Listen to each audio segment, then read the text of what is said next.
Hey there, I'm Brandy, the Quilter on Fire, and I've got a brand new workshop called HEXIES 4 Ways. Let's get into it. In this workshop, you will learn how to create hexagons 4 ways across your art piece. You'll start by choosing a gorgeous fabric that you absolutely love, and then a few coordinating fabrics to go with it. So what we'll be working on is HEXIES 4 ways. So let me show you how it goes across the quilt. You will learn how to do hexagons by machine, then we'll be doing hexagons by hand, which is English paper piecing, and then the third row here is HEXIES, which is raw edge. The fourth row is HEXIES stamping on fabric. We will be making that stamp ourselves. It is so much fun. You'll be able to choose a paint color of your choice. I recommend you start with a black or white paint, but you can use any color you like to coordinate with your fabrics.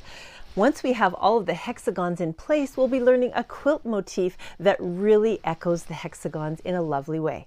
I actually have the back open so you can see what it looks like on the back.